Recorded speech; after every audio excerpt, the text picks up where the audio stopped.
Hi, I'm Darlene. My family called me extra baggage at my own birthday dinner. They laughed, toasted, ate the cake they made me pay for, while cutting me out of the house I grew up in. I didn't cry, not there. Because while they performed love, Grandpa slipped me a key under the table. No explanation, just that look. The kind that says, they're about to show you who they really are. What do you do when the people who raised you are rehearsing betrayal? When your silence is their strategy, and your absence is the plan? What was that key for? And why did Grandpa wait until they humiliated me to give it? Let me show you. Let me tell you what they never saw coming. Birthdays used to be easier. Cake, candles, someone singing off-key, and a hug that lasted just long enough to feel like love. But this year, I sat in the corner of a polished restaurant in downtown Charleston, watching everyone talk around me. At 36, I should have known better. Hope, however, has a way of making fools out of grown women. My mother picked the place, some southern fusion bistro with exposed brick and too many Edison bulbs. The kind of place that takes itself a little too seriously. She said it felt intimate, but all I felt was staged. The table was long, formal, with name cards and printed menus. I was seated at the far end, next to a waiter's station and under a draft that kept nudging my bare shoulder. Orson stood first. My brother, always the loudest voice in any room, raised his glass high. "To family," he announced, grinning. "And finally, traveling light this year, no extra baggage to carry around." Everyone laughed. The words hit like a slap dipped in honey. My breath caught, and I forced a smile, lips tight, eyes wide. My chest burned, but I said nothing. No one asked what he meant. No one needed to. The punchline had already landed, and I was the bruised spot everyone was politely pretending not to see. Velma, my mother, chuckled as if Orson were a charming stand-up act. "Don't be so sensitive, Darlene," she said, tapping her wine glass. "You know your brother always jokes like that." And then Isolde, my sister, clinked her glass to his. "Cheers to less drama and more growth, right?" She smirked just enough for me to notice, not enough for anyone else to call it out. The thing is, I remembered a time when my mother braided my hair every morning before school. I remembered her whispering, "You're my gentle one." I clung to those memories like heirlooms, not realizing they'd long been pawned off for appearances. Alban Creed, my grandfather, sat 3 seats down, barely touching his plate. He didn't laugh, he didn't blink, just looked at me, a slight furrow in his brow, his gaze resting heavy on mine. There was no pity in his eyes, only awareness. He knew. Midway through dessert, as the server cleared the half-eaten entrees, Grandpa leaned ever so slightly toward me. I didn't look at him directly, too proud for that, but I felt the shift in the air. Under the table, something brushed against my hand. A key. Small. Cold. Wrapped in a napkin. He said nothing. Didn't even glance my way again. Just passed it like a note in Sunday school. I tucked it into my purse without opening the napkin. My pulse thudded in my throat. When the birthday cake came out, chocolate with buttercream roses and "Happy Birthday, Darlene" piped in fading blue, I couldn't breathe. The restaurant played one of those awkward, pre-recorded birthday jingles over the speakers. Nobody sang. Not one voice. Isolde took out her phone to take photos. I wasn't in a single one. In one picture, I saw the back of my shoulder and a sliver of my dress, cropped out by a centerpiece. It felt like a metaphor so cruel it almost made me laugh. Almost. I made it through 2 bites of cake. Too sweet, too staged, too silent. No one hugged me goodbye. There were vague promises of, "We'll do lunch soon," and "Text me next week," tossed like crumpled receipts. I nodded, smiled, thanked them for coming, pretended I didn't hear the relief in their voices when they stood to leave. Walking out to my car, I realized the key in my purse felt heavier than anything else I was carrying. I didn't drive home right away. I sat there, engine off, the air conditioner ticking as it cooled. I held that key in my palm and stared at it like it might whisper answers. They all laughed, but Grandpa didn't. The key was still in my hand when I pulled into the narrow parking spot outside my apartment. I sat there for a while, fingers closed around it, staring at the steering wheel like it might offer an answer. The air inside the car was heavy, thick with things unspoken, just like dinner. By the time I climbed the stairs and unlocked my door, the silence had fully settled in. No leftover party scent, no voicemail from Mom, no follow-up text from Isolde, not even a "great to see you" from Orson, the self-declared family glue. I kicked off my shoes, dropped my purse on the chair, and turned the key over in my palm again. It wasn't a house key. It wasn't the shape of any mailbox I knew. It had weight, though. Not just physical, but historical. It felt old, like something that had lived through more than I had. I tried it in my jewelry box, the little safe in my closet, the drawer Grandpa once locked in his work shed years ago when he was still healthy enough to hammer nails into wood and fix things with his bare hands. Nothing clicked, no welcome tumblers turning in acknowledgement. I sat on the edge of my bed, key resting on my open palm, and whispered to no one, "What were you trying to tell me?" On my nightstand, the leftover cake from the dinner sat in a plastic clamshell container. I hadn't brought it home because I wanted it. I brought it home because no one else had. The frosting had smudged against the lid, the blue letters spelling my name now ghost-like. I peeled it open with the corner of a fork, stared at it, and closed it back. It didn't even smell like cake. It smelled like air-conditioned silence and frosting that had been piped on by someone paid to smile. I leaned back, my head hitting the wall with a soft thud. In my mind, I saw it again, how no one reached for a second slice, how the song played from the speakers like an afterthought, and how Isolde turned her phone just enough to keep me out of every frame. They hadn't even tried to make it subtle. I could still hear Orson's voice, casual and cruel. No extra baggage this year. That word again, baggage, not person, not sister, baggage. And still, Grandpa didn't laugh, didn't clap, didn't raise his glass. He didn't rescue me either. But maybe, in his way, he did. I opened my desk drawer, pulled out the compass he gave me after my first job rejection. I'd cried on his porch, thinking the world was already closing its doors at 22. He just handed me the compass, said, "You may not know where you're going, but you'll never be lost if you trust your gut." Back then, I thought he meant comfort, but maybe he meant strategy. I tapped the compass on the desk, placed the key beside it. Both were metal, both heavy.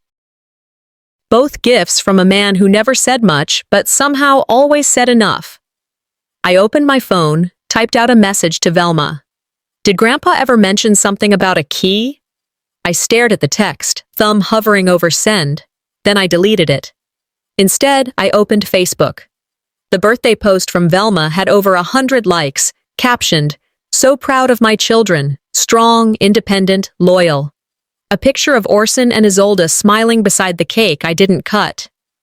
No tag for me. I scrolled through photos. In every one, they looked like a family from a catalog, polished, coordinated, intact. In the background of one, my elbow was visible, cut off by a vase. It was all so neat, so practiced. I didn't cry. I just sat there with the lights off, listening to the quiet that only a long betrayal can bring. As I pulled my blanket up, trying to wind myself down for bed, my phone buzzed again. Unknown sender. Subject line, to Darlene Shipman, per Alban Creed. I tapped it open. Short message. Please contact our office regarding a matter left in your name. Urgent. I didn't sleep after that. The email sat there all night, unopened but glaring like a warning light on a dashboard. I woke up with it still on my mind, the subject line looping in my head like a prayer or a threat. To Darlene Shipman, per Alban Creed. By the time I poured my coffee and stared at the rising steam, I knew I had to open it. The message was short, formal, no emotion in the language, just direction. You are scheduled for a video consultation this morning at 9:00 a.m. regarding a matter left in your name by Mr. Alban Creed. It was signed by Creed Vaughn, LLP. My first thought was, debt. My second, something went wrong with Grandpa's medical bills. But a third voice in my head, quieter and steadier, whispered, "This is why he gave you the key." I called Clarice. We hadn't spoken in a couple of months, but she picked up on the second ring like she'd been expecting me. You got one of those letters?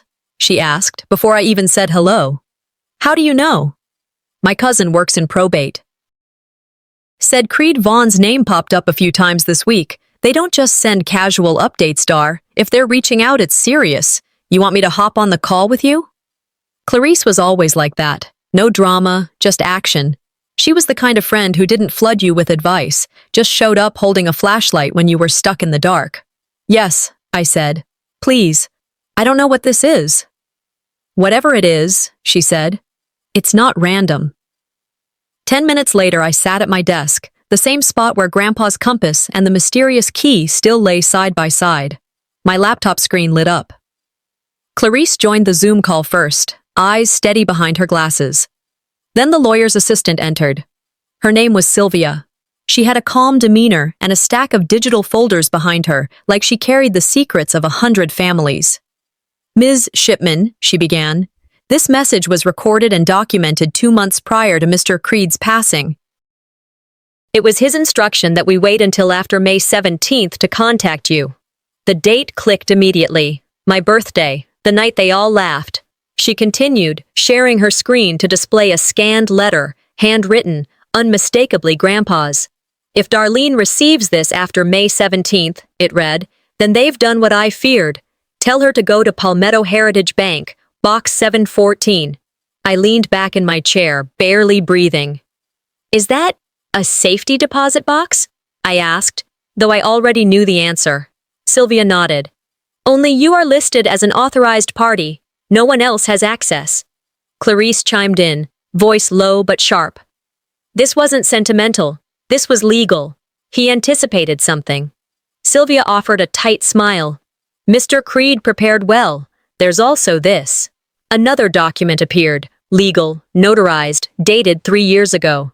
He created a secondary trust in your name. It's separate from the main family estate. I felt my throat tighten. Wait, what? You are the sole beneficiary.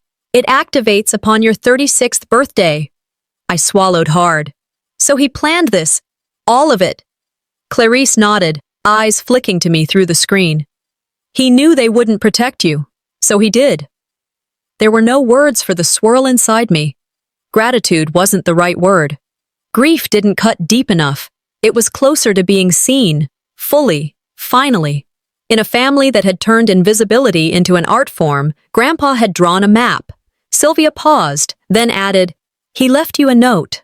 The final screen showed Grandpa's handwriting once more. I could not protect you while I was alive without starting a war, but I can make sure you have the tools to survive. I stared at the words until they blurred. After the call ended, I didn't cry. Instead, I pulled open the drawer beside me and picked up the compass again. He gave it to me after I got rejected from my first real job.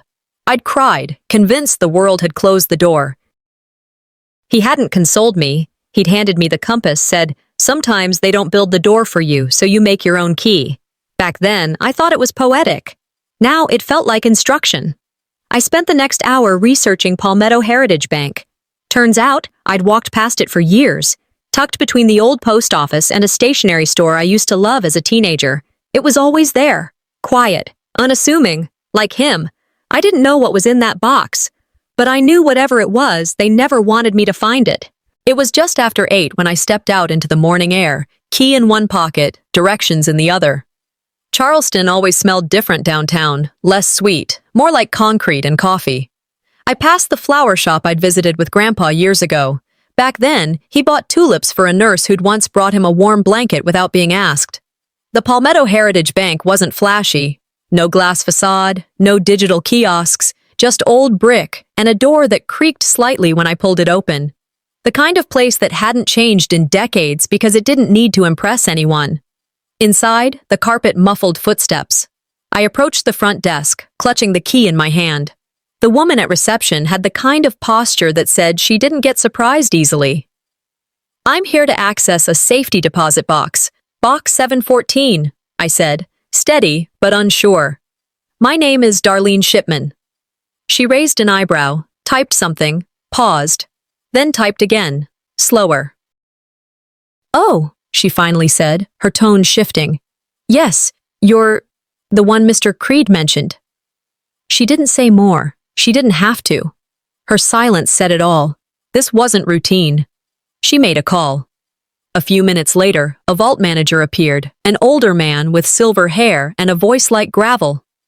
"Follow me," he said simply. We passed corridors with paintings that hadn't been dusted in years. The vault room was quiet, too cold, and smelled faintly of metal and paper. He inserted one key, then waited as I used mine. The lock clicked, solid, intentional. Inside the box was a single manila envelope. No jewelry, no stacks of cash. Just that. I sat at a small desk nearby, hands trembling slightly as I opened it. First, a legal document, a trust deed, notarized, naming me as sole beneficiary to assets I never even knew existed. Then a letter, written in Grandpa's familiar slanted print. If you're reading this, then they did exactly what I feared they would. They see affection as currency. They measure worth in silence. This will not fix the past, but it will show you how to stop the bleeding. Underneath that were financial records, withdrawals, transfers, names I knew too well. Isolde, Orson, Velma. Each tied to misuse of accounts I assumed had been closed after Grandpa's passing. I stared at the numbers. Thousands taken for home improvements, spa retreats, even PR consultations. My stomach turned. Then came the deed. At first glance, I didn't recognize the address, but reading it a second time, my mind clicked. The house. The one Isolde had been living in for years, telling everyone it had been willed to her. The same house where I wasn't invited last Thanksgiving because space was tight, but the deed said otherwise. It had been transferred to me on my 36th birthday. Legally, quietly, without their knowledge. "They don't live in your house," Grandpa wrote beneath a photocopy of the title. "You've just been letting them borrow it." I closed the folder and exhaled through my teeth, a slow release of disbelief. The vault manager waited just outside the door, respectful of whatever storm he probably sensed had just passed through me. "Do you need a copy of anything?" he asked, professional but slightly curious. "Yes," I said, voice firmer than I felt. "All of it." Back at home, I laid everything out on the table, paperwork, letters, documents stamped with the kind of authority even Velma couldn't talk her way around. I didn't call them, I didn't text. Instead, I picked up the phone and dialed Clarice. "This key," I told her, "didn't just open a box." She paused on the other end. "What did it open?" "A war," I said, flat. "One they started without thinking I'd ever fire back." There was silence. Then, "So what now?" I looked at the documents again, the signature line on the trust, my name in black ink, bold and undisputed. "Now," I said, "I make sure they understand who this house really belongs to." At the bottom of the last envelope was a small folded note, tucked away behind the documents like an afterthought. A quote printed neatly across the top. "The day they show you who they are, believe them. Maya Angelou." Underneath, in Grandpa's handwriting, "You already did. Now believe in who you are." I sat back and let those words sink into the cracks they left behind. The deed sat in my lap like a secret finally told. I stared at my name on the line that mattered, printed, notarized, sealed with legal certainty. That house wasn't theirs. It had never been. They weren't owners, just tenants dressed in entitlement. I remembered the last time I stood on that porch. It was a spring afternoon 2 years ago. I'd brought a pie, store-bought, but still. Orson had opened the door halfway, leaning against the frame with a smirk. "Didn't know you were stopping by," he said. No hug, no warmth. Inside, Isolde emerged from the kitchen, perfectly composed. "Oh, Darlene, we're actually in the middle of something. Photo shoot for a brand collab. The house is a little messy." I stood there, pie in hand, nodding like a fool. She took it with 2 fingers, like it was something she wasn't sure she wanted to touch, then disappeared down the hallway. Orson glanced over his shoulder. "We'll text soon, yeah?" The door closed before I answered. Now I understood. That was the moment they threw me out of my own home. I called Clarice that afternoon. Her voice came through steady, the kind that never cracked under bad news or good revenge. It's enforceable, she said. That deed is airtight. Grandpa set it up so there'd be no loopholes. You could file for enforcement tomorrow. And just kick them out? I asked, fingers tapping the corner of the paper. You could, but here's the thing. You only get to play this card once. Make it count. Make it clean. I nodded slowly, already reaching for a notepad. So we build the timeline. Every post, every photo, every email. Clarice smiled into the phone. Now you're thinking like a creed. I spent the rest of the day at the public library, buried in archived property records and a decade's worth of Facebook posts. Orson had once posted a selfie on the back porch with the caption, "Nothing like grilling in the house Grandpa built for the family."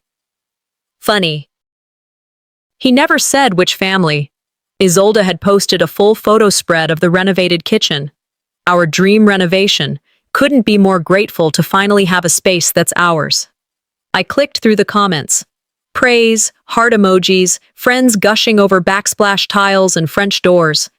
No one asked who paid for it. No one mentioned the man whose name used to be on every beam in that place. They thanked each other. Never Grandpa, never me. I found myself gripping the edge of the desk, breath shallow. The audacity. The precision with which they rewrote history, cast themselves as builders instead of borrowers. It wasn't anger anymore. It was resolve. Back at my apartment, I unearthed an old box of papers Grandpa and I had packed away during my last semester of college. Among them, I found a photo of us standing in front of the house, back when the porch was still chipped, the mailbox crooked. I was 17, holding a paintbrush. He was mid-laugh. "That's the guest room," he had told me as we worked. "You never know who you'll need to welcome back in." The guest room now served as Isolde's influencer studio. The backdrop for brand deals, Amazon hauls, and curated glimpses into a life not fully hers. I sat down at my desk and opened a blank document. The letter I typed was clean, professional. Notice of trust enforcement, demand for voluntary vacancy, supported by the deed and legal codes Clarice sent me. No threats, just facts. I printed it, signed it, slid it into a manila envelope, and wrote their names in block letters. But I didn't mail it. Not yet. I set it aside like a match waiting for the right breeze. Later that evening, needing air and distraction, I stopped by the post office. There was a slip in my box marked "Held Item."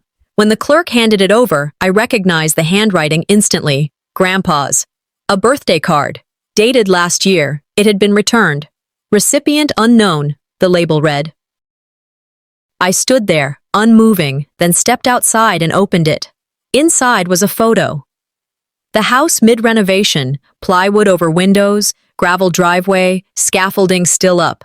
Written on the back, "This is yours, always has been."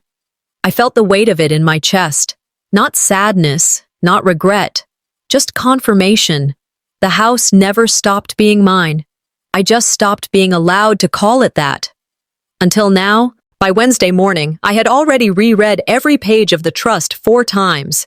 I'd highlighted clauses in 3 colors, circled dates, tabbed key paragraphs.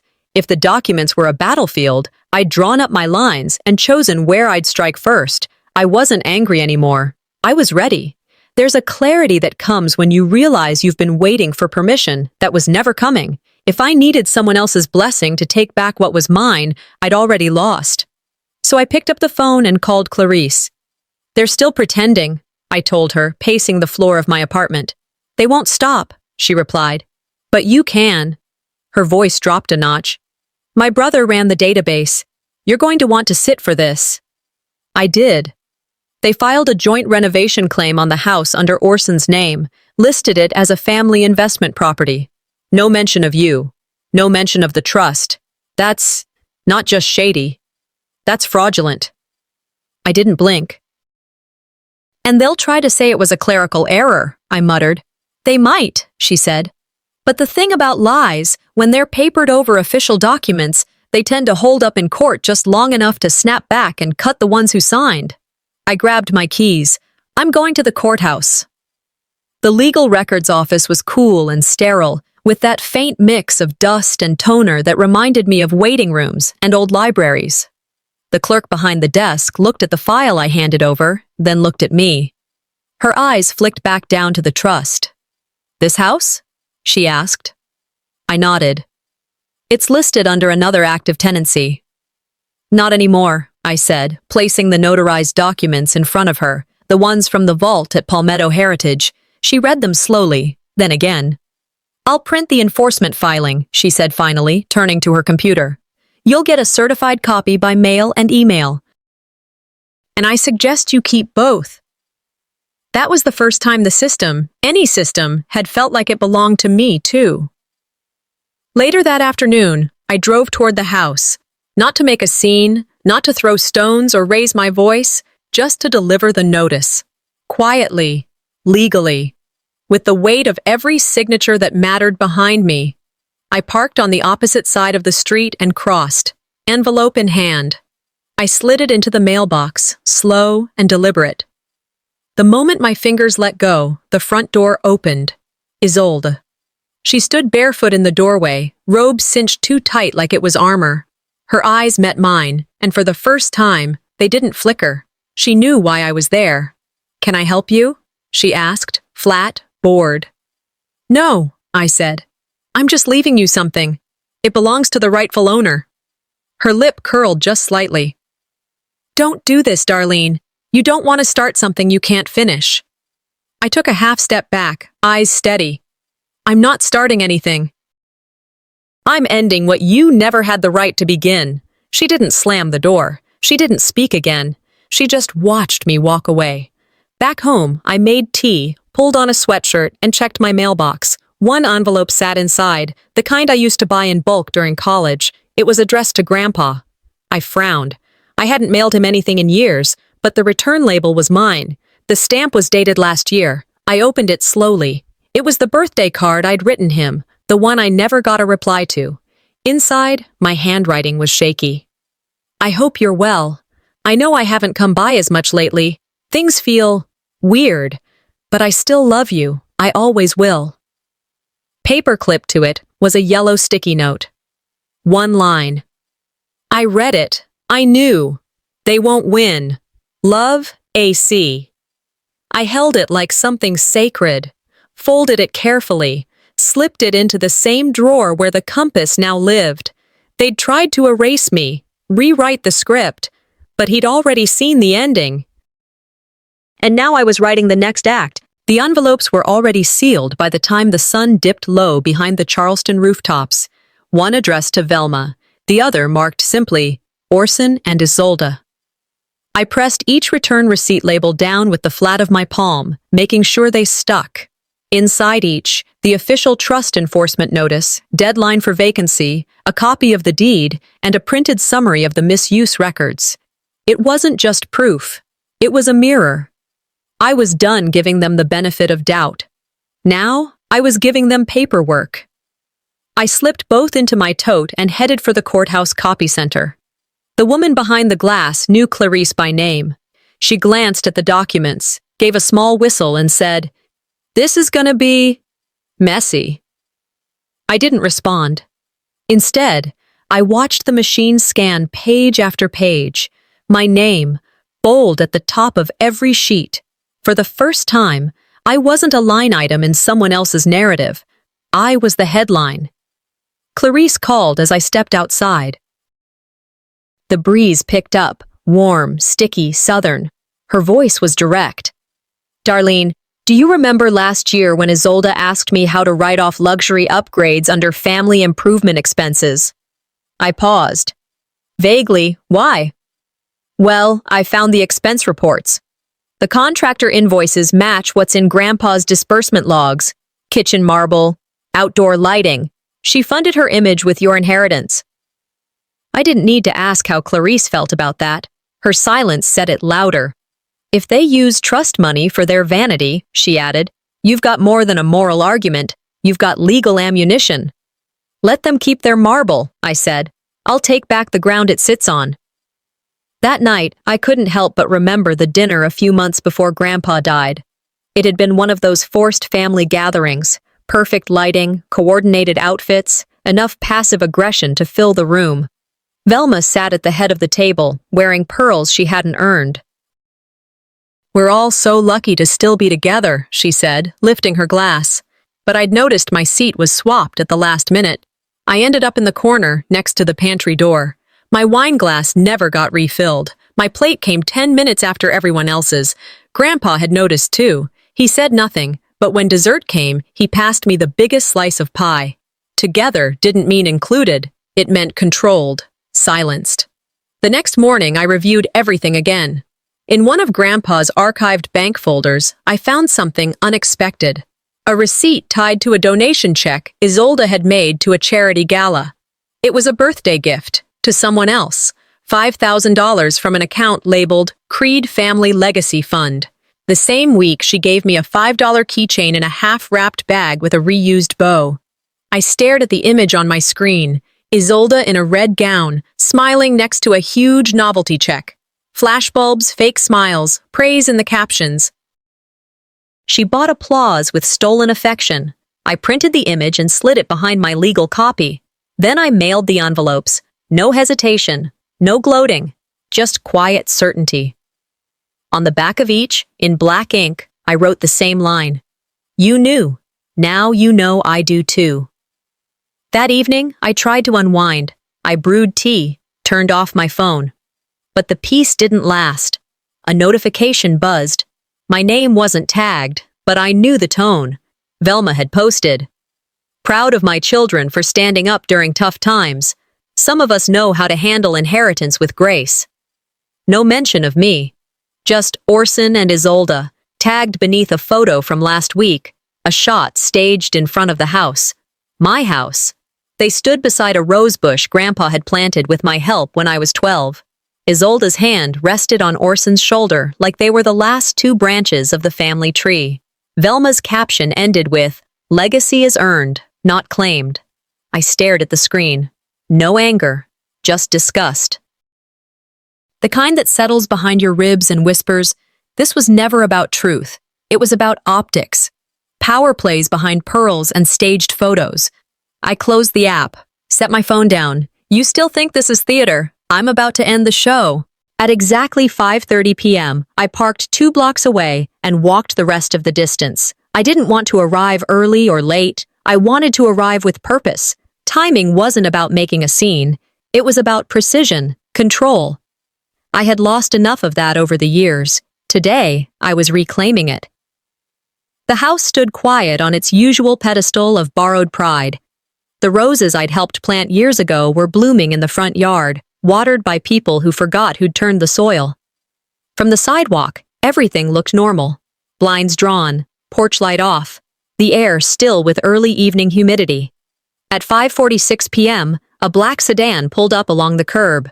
No logos, no fanfare, just a man in a pressed shirt and slacks, holding a leather folder and clipboard. The process server I'd hired. Discreet, professional, unshakable. I gave him a nod.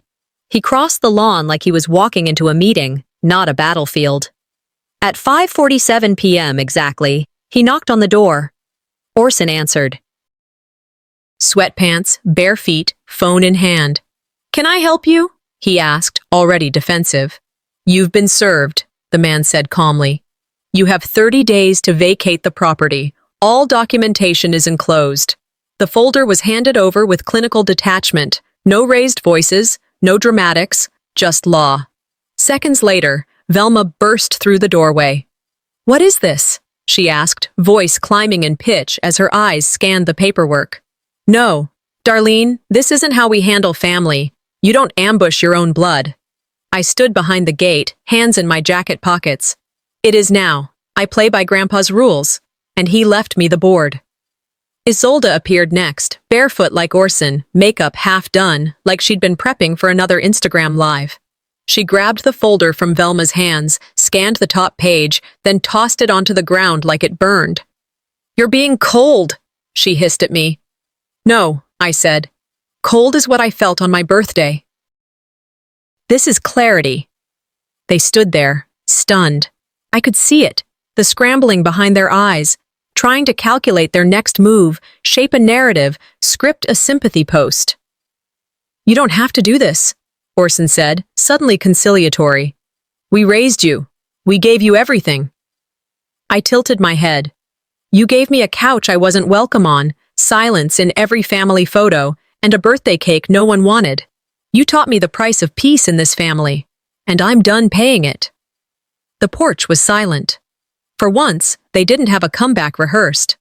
Across the street, a neighbor stood at her mailbox, pretending not to look. Another one cracked open a front door just wide enough to hear. And I let them.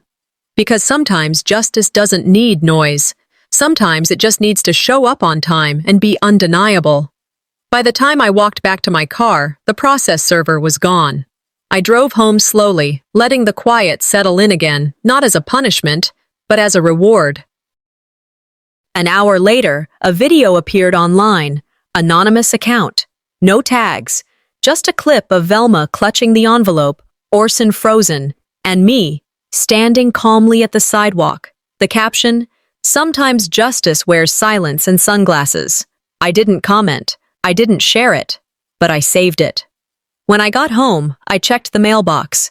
Among the usual bills and circulars, one envelope stood out. Handwritten. Postmarked from 3 months ago. Inside was a letter from Grandpa. If they push back, stand firm. If they beg, listen. But never forget. They already chose who they were. I folded the letter carefully, pressing the creases down like something sacred. My fingers trembled, not from fear, but from confirmation. I whispered aloud, to no one but myself and the house that finally belonged to me. So did I.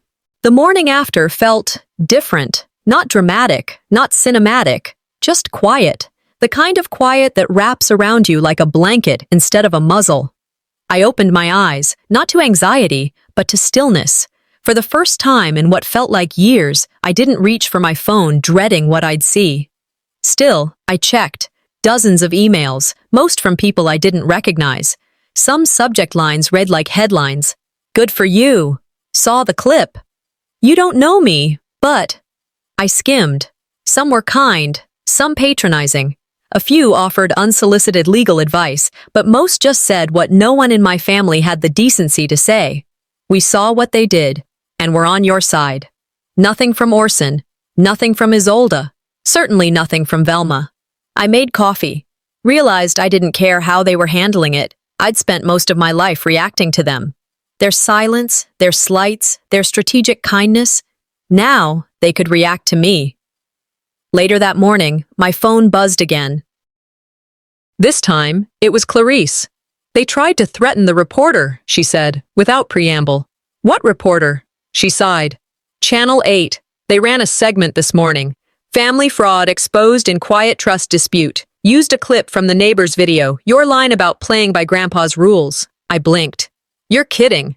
I wish. Orson called the station, tried to claim defamation, but public records backed your name on the deed. They pulled up every document. Velma even tried to say the trust was spiritually non-binding, whatever that means. I let out a short laugh. That sounds exactly like her. Clarice didn't laugh. They're spiraling, Darlene, but don't let that distract you from what you've already won. I promised I wouldn't, and meant it. Around lunchtime, I walked to the grocery store. Nothing special, just needed detergent and paper towels. I wasn't dressed to be seen, didn't expect to run into anyone. But as I turned the corner into the cleaning aisle, there she was. Velma. She stood with her back to me, shelving boxed crackers, hair tied up, apron embroidered with the store's logo. It took her half a second to notice me. Her shoulders tensed, just enough to register. She turned, started to step toward me, then stopped. I met her eyes, said nothing, just a nod. Then I walked past her, reached for the detergent, and kept moving. She didn't follow, didn't call after me, didn't explain, and I didn't ask. She chose her silence years ago. I just finally answered in kind. That night, I got a letter in the mail. Hand-addressed, old-fashioned script. Inside was a card, linen stock, the kind you only use when you want to be taken seriously. It was from Grandpa's former attorney. Darlene, it read, he would have been proud. Not because you fought, but because you fought without losing yourself. He didn't just leave you money. He left you character. And you carried it well. Underneath that, Clarice had scribbled a note. They asked if you'd give an interview. Local radio. Human interest. I stared at the card, then texted her. No. This isn't revenge porn. It's closure. Quiet, earned closure. The next morning, I visited the house again. My house. The one they'd posed in front of like a prize, posted and hashtagged and called ours when it never really was. Now it felt different, warmer. Not because I'd changed the locks or painted the shutters, but because I wasn't seeing it through their eyes anymore. In the attic, I found a box I didn't remember, tucked behind a stack of old furniture. Inside were family photo albums, thick pages, yellowing edges, faces frozen in time. I flipped through them slowly. Some smiles were real, some were rehearsed. I could tell the difference now. I didn't cry. I didn't tear them up or toss them out. I just closed the album gently and placed it on a new shelf. Not to celebrate the past, but to contain it. That afternoon, I returned to my apartment and found a certified envelope waiting in the mail. It was from the trust's accountant. Inside, a formal notice of investment maturity. A line near the bottom made my breath hitch. Remaining balance to be disbursed under your discretion. You are the sole active trustee. I read it again, slower this time. Then I whispered, it's mine, all of it. Even the power to do good with it. 29 days came and went like an exhale. No final confrontation, no dramatic door slamming, just a quiet U-Haul truck parked out front on a humid Friday morning, loaded in under 2 hours. By the time I walked the perimeter of the house that night, it was mine in silence. No trace of them, no goodbye, just the absence of noise. Orson had sent a text, 3 words. You got what you wanted. I never replied. The silence was my answer. And it wasn't cold, it was final. Clarice called the next afternoon. It's done, she said, the click of her keyboard faint in the background. Title transfer is official. No contest filed. No appeals pending. They knew they couldn't win. I walked through the house slowly, room by room, letting my steps echo against the emptiness. There was something sacred in that echo, like the walls were finally exhaling too. They'd left behind a few boxes in the attic. One was labeled old stuff in Velma's handwriting. Inside were yellowing papers, a few of Grandpa's medals, and my 8th grade science fair ribbon, still attached to a cardboard volcano. They kept what they thought mattered, I said aloud, and left behind what actually did. Downstairs, the kitchen still had the marble countertops Isolde once flaunted on social media. They glistened under the afternoon light, but now they felt like decor in someone else's stage set. I didn't rip them out. I just turned the space into something real. That evening, I stood in the guest room, the one Grandpa and I had painted together when I was 17. I could still hear him, steady and calm. You never know who you'll need to welcome back in. But I didn't want to turn the house into a home just for me. It deserved more than that. So I made a few calls, set a meeting with a local nonprofit, reached out to a social worker Clarice had once introduced me to. A month later, the paperwork was signed.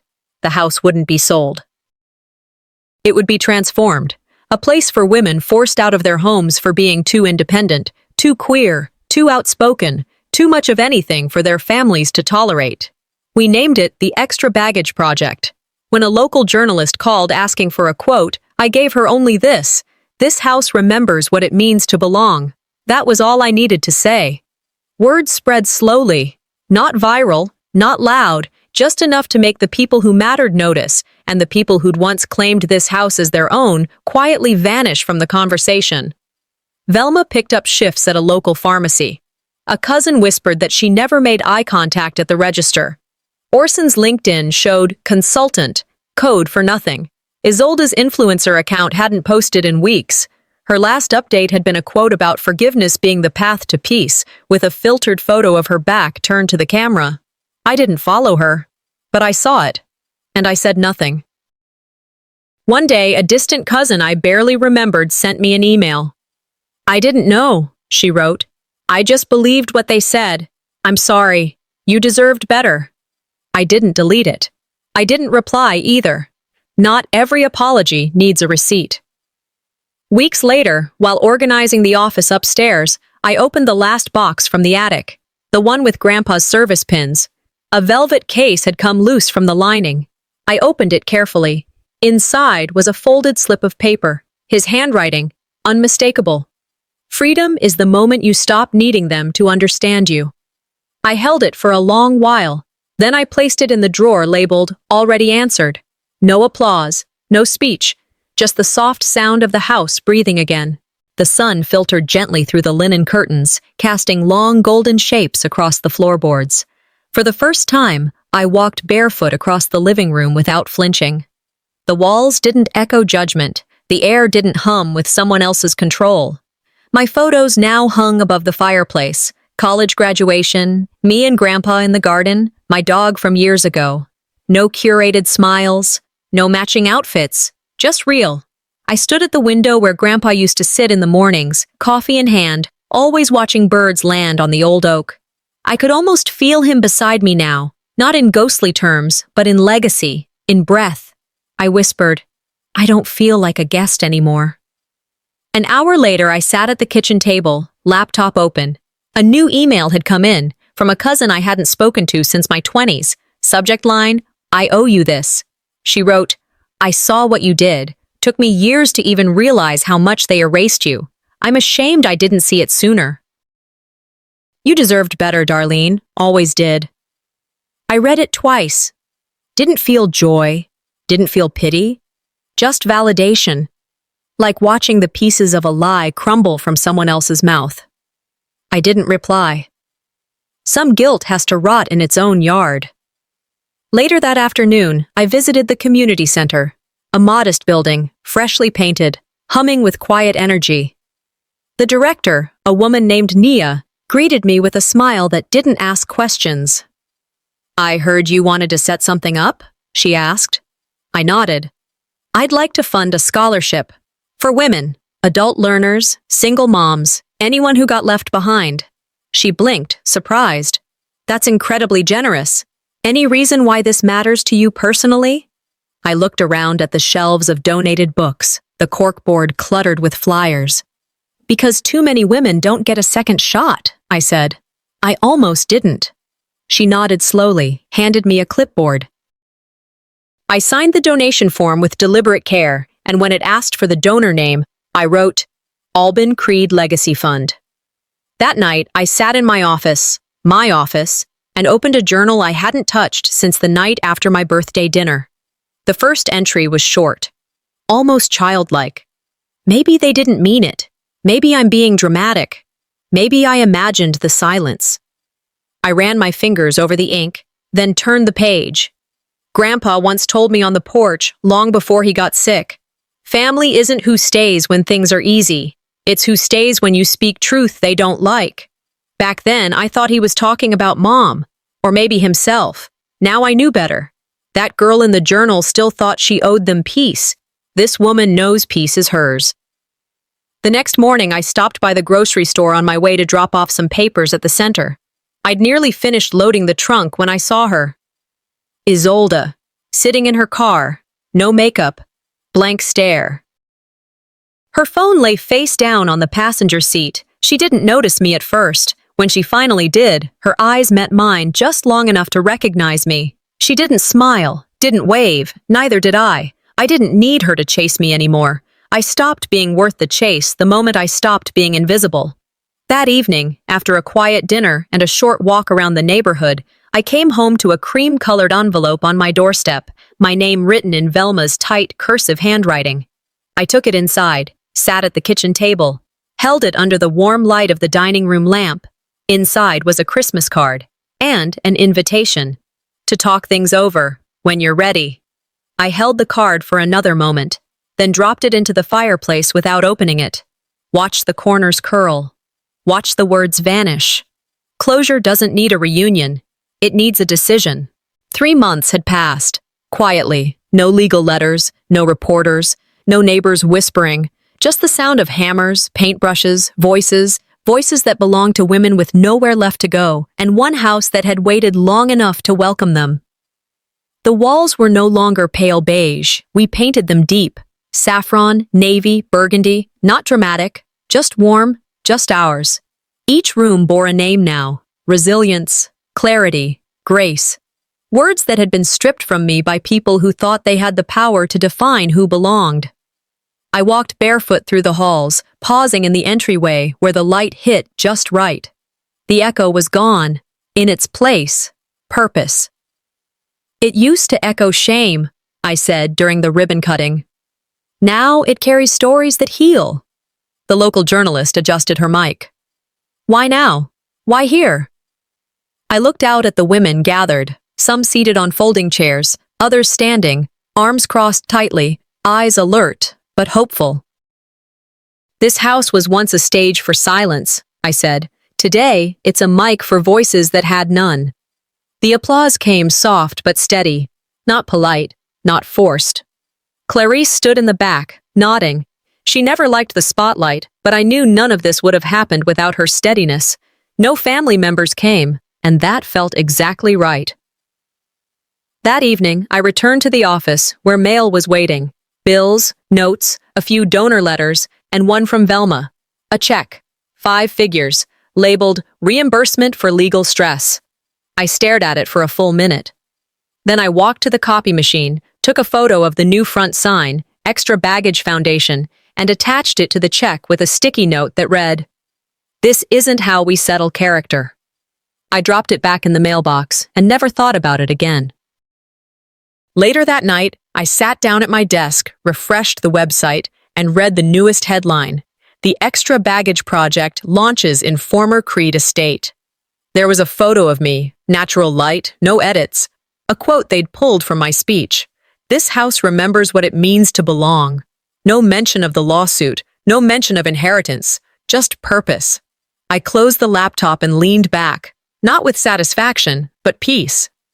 Justice wasn't revenge, it was removing the knife without needing to twist it. In the final room we'd finished, what had once been Grandpa's study, I installed 2 framed pieces. One read, "Adults pay their own way," and beneath it, in smaller script, I'd added, "And some pay for others to start again." A week later, a young woman named Jess walked through the front door with 2 trash bags and a face that didn't trust this could be real. She didn't have to explain. We didn't ask for a backstory. We handed her keys. She asked, "So, I just stay here?" Clarice smiled and said, "You live here. There's a difference." I watched her step inside. "They said I was extra baggage," I said quietly to no one, to everyone. "But this house, it always knew better." It didn't forget who I was.